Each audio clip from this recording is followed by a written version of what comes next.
Pen, pen, pen असं सगळीकडून ऐकून नुसतं या शब्दातनं सुद्धा वेदना मुक्ती व्हायला लागली आहे असं मला वाटायला लागलंय.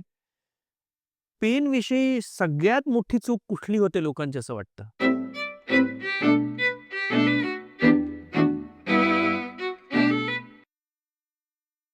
ओके. सो क्रोनिक पेनविषयी जी लोकांची मोठी चूक होते, ती म्हणजे बऱ्याच लोकांचा गैरसमज आहे. कारण काहीही असो. बऱ्याच लोकांचा असा गैरसमज आहे, की हे तर मला आता असंच चालायचं. हे तर मला आता माझ्या लाईफसोबतच जाणार आहे. फॉर एक्झाम्पल माझा गुडघा दुखतोय, तर माझं आयुष्यच गुडघेदुखीत जाणार आहे. मला मायग्रेन आहे, तर माझ्या आयुष्यभर आता मायग्रेन राहणारच आहे. किंवा मला कुठल्या नसांचं पेन आहे, तर माझं आता ते असंच राहणार आहे. याच्यावर काही उपचार नाही. हा जो गैरसमज आहे, हा एक फार मोठा लोकांचा गैरसमज आहे, की मला हे सहन करायचंय. ही एक खूप मोठी चूक करतात लोक. दुसरी छोटीशी गोष्ट सांगतो. हां. क्रॉनिक पेन म्हणजे लग्न नाही. त्याच्यापासून सुटका मिळू शकते. देऊ शकते. Cross true. क्रॉनिक पेन म्हणजे लग्न नाही, त्याच्यापासून सुटका मिळू शकते. त्याला अगदीच डोक्यावर घेऊन चालायची आवश्यकता नाही. दुसरा एक गैरसमज लोकांचा असतो. तो म्हणजे ना असा असतो की pen is in the head. याच्या ना हो. मनावर परिणाम झालाय. म्हणून याला ताण होतोय. म्हणजे काही लोकं रिलेट करतील, काही पेशंट रिलेट करतील आणि काही दुसरी लोकं तुम्हाला आता तुमच्या गोष्टी आठवतील. त्याचं तर रोजचंच आहे. ते काय कंबरदुखी रोजचीच आहे. अंगदुखी हे काय रोजचंच आहे. किंवा काम टाळण्यासाठी केलेलं नाटक आहे ते. हं. काम टाळण्यासाठी केलेलं नाटक आहे. आपणही वैयक्तिक मी सुद्धा आणि पूर्वीच्या काळात, की नाही सगळे पेन किलर झाले हो, कमी होत नाही. एखादं ऑपरेशन झालं असेल किंवा काही हे नाही मेंदूतच काहीतरी फॉल्ट आहे. केमिकल लोचा. केमिकल लोचा आहे काहीतरी. हा जो कन्सेप्ट आहे ना, हा खूप मोठा गैरसमज आहे लोकांचा. बऱ्याच लोकांचा. इव्हन डॉक्टरांचा, समाजाचा. मित्रांनो, आज मी तुम्हाला सांगू इच्छितो, की कुठलाही पेन असू द्यात आणि तो जर कमी होत नसेल, तर ह्याची 2च कारणं आहेत.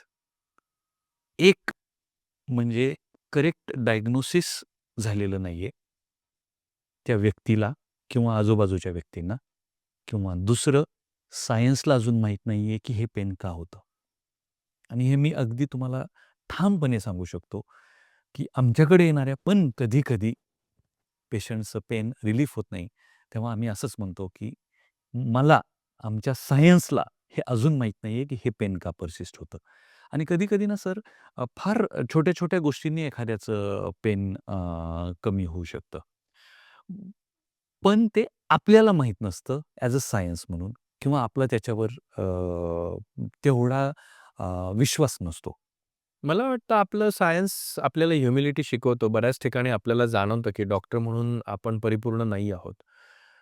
पण जी काही चर्चा आपण करतो त्यातनं जे काही बेस्ट पॉसिबल अवेलेबल आहे, आपल्या ज्ञानामध्ये आहे, ते आपण लोकांपर्यंत पोहोचवण्याचा प्रयत्न करतो. त्यामुळे पेन सहन करणं हे कुठल्याही प्रकारे हिरोइक नाहीये आणि मला नाही वाटत, की आजच्या ॲलोपॅथीच्या जगामध्ये कुठल्याच व्यक्तीने पेन सहन करत आयुष्यभर जगायला पाहिजे.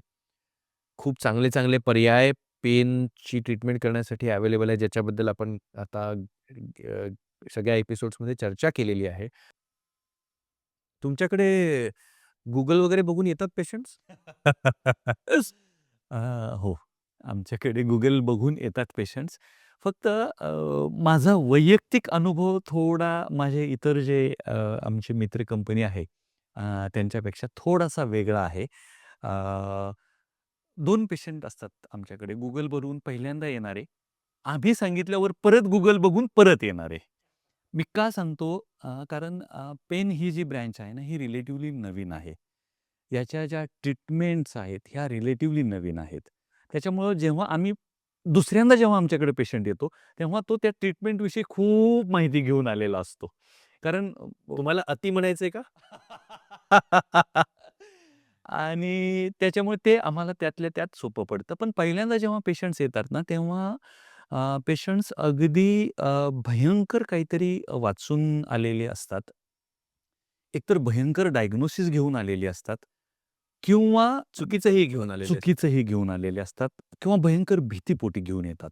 आणि Google हे असं यंत्र आहे ना, की तुम्ही जे विचारा ते सांगेल ते तुम्हाला. नाही, काही विचारलं तरी कॅन्सर सांग.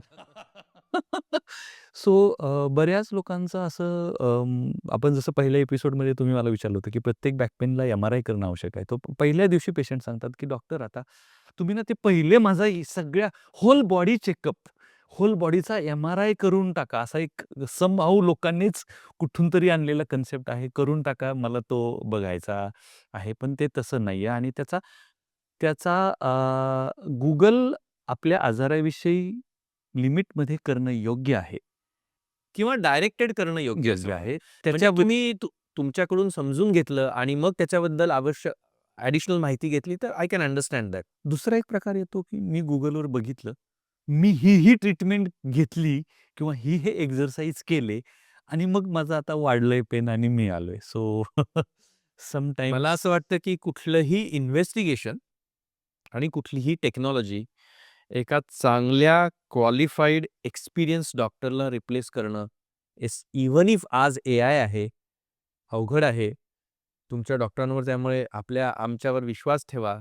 आम्ही आमच्या आयुष्याची मातीमोल केलेली आहे या सगळ्या गोष्टी शिकण्यामध्ये. सो खूप पेनवर चर्चा केली. ॲज अ पेन थेरपिस्ट सामान्य जनतेला 3 गोल्डन रूल्स काय सांगाल? जसं एपिसोडच्या सुरुवातीला मी सांगितलं होतं पहिल्या एपिसोडचा. मित्रांनो, सर मॉर्फिन किंवा ओपिओइड्स हे जगातलं सगळ्यात one of the strongest painkiller समजलं जातं. जे आपण देतो. ते आपल्या शरीरात फुकटमध्ये हवं तेवढं अवेलेबल आहे. एन्डॉर्फिन्समध्ये. Oh! Wow! So morphine and endorphins are similar similars drugs जे आपल्या शरीरात भाऊ-बहीणच म्हणा. जे आपल्या शरीरात फुकट आहे आणि ते सिक्रेट होतं एक्सरसाइज, जे सिक्रेट होतं मेडिटेशन, जे सिक्रेट होतं तुम्ही कुठल्याही कामात एकाग्रता लावली, जे सिक्रेट होतं पीसफुल किंवा चांगल्या आनंददायी गोष्टी केल्याने, जे सिक्रेट होतं म्युझिक ऐकल्याने, जे सिक्रेट होतं योगा केल्याने. तो तुम्ही फ्रीमधलं एंडॉर्फिन अबंडंटली वापरा. म्हणजे पेन तर ह्या भागात ते मदतच करेल, पण सगळ्या ह्याच्यात मदत करेल तुम्हाला. सो आयदर एक्सरसाइज, मेडिटेट, काहीही करा, पण ह्या किंवा एंडॉर्फिनचा कुठलीही कला. कला, कुठल्याही कलेला. सो हे फुकटमध्ये असलेलं जगातलं सगळ्यात स्ट्राँग ॲडिक्टिव्ह जर बाहेरून घेतलं तर, पेनकिलर आपल्याकडे अवेलेबल आहे. ते त्याचा वापर करा. दुसरं, पेनमध्ये असाल, तुमच्या आजूबाजूला कुणीही पेनमध्ये असेल, तर त्याला दुर्लक्ष करू नका. त्याच्यावर खूप चांगल्या उपचार पद्धती अवेलेबल आहेत. आणि तिसरं, खूप जास्त काळासाठी without consultation, expert consultation, painkillers किंवा सेल्फ ट्रीटमेंट घेऊ नका. सो असे माझे 3 आज माझे सल्ले आहेत. गोल्डन मी म्हणेन पेन फ्री लाईफ ही लक्झरी नाही आहे. हा करेक्ट चॉईस आहे आणि तो घ्यायला पाहिजे. पण आपला एपिसोड इथे संपलेला नाहीये. कारण ना 99% लोकांना माहीत नाहीये की पेन थेरपिस्ट असतो कोण?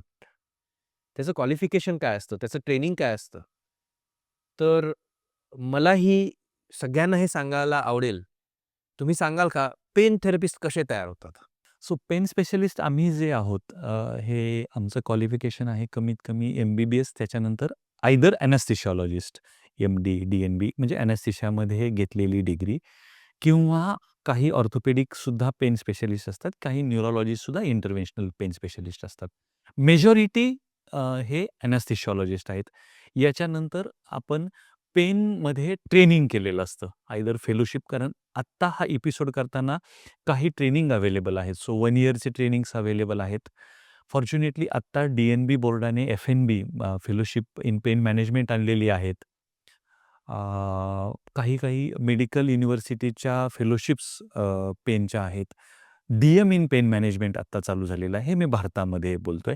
बाहेरच्या देशामध्ये पण पेनच्या वेगवेगळ्या फेलोशिप्स अवेलेबल असतात. सो हे पेन स्पेशलिस्ट आम्ही ही सगळी लोकं ह्या पेनच्या फेलोशिप केलेल्या फेलोशिप करून आल्यानंतर याच्यामध्ये उतरलेलो असतो. तो सगळी लोकं at least MBBS, MD, DNB, anaesthesiologist mainly आणि त्याच्यानंतर फेलोशिप इन पेन मॅनेजमेंट केलेली किंवा DM इन पेन मॅनेजमेंट केलेली तज्ञ डॉक्टर असतात. पेनचे हे एपिसोड्स मला तर खूप आवडलेत.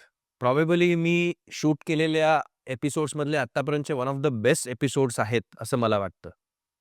ही शास्त्रीय माहिती अशा एखाद्या गरजू व्यक्तीपर्यंत पोहोचवण्याचं काम तुम्हाला करायचंय. ही शास्त्रीय माहिती अशा एखाद्या सफरिंग असणाऱ्या माणसापर्यंत जर पोहोचली, तर क्रॉनिक पेनपासून त्याची सुटका होऊ शकते. कॅन्सरपासून तडफडत असलेल्या एखाद्या व्यक्तीला डिग्निफाईड उर्वरित आयुष्य मिळू शकतं आणि माणूस म्हणून आपण हे करावं असं मला नक्की वाटतं. आणि जास्तीत जास्त लोकांपर्यंत हे व्हिडिओ शेअर करा, जेणेकरून ऑथेंटिक शास्त्रीय माहिती आम्ही अशीच तुमच्यापर्यंत पोहोचवू शकू. सर तुम्ही मला गेस्ट म्हणून बोलवलंत. आपल्या इतक्या छान, सुंदर जो उपक्रम तुम्ही राबवत आहात, की एक ऑथेंटिक माहिती आज जनतेसमोर आणणं आवश्यक आहे. सायंटिफिक माहिती सायंटिफिक लोकांकडून जनतेसमोर आणणं आवश्यक आहे आणि त्यात तुम्ही मला तुमचा सहभाग, माझा एक छोटा मोलाचा खरीचा वाटा उचलण्याबद्दल जी परमिशन दिलीत आणि जे बोलवलंत त्याबद्दल मी तुमचे मनापासून आभारी आहे.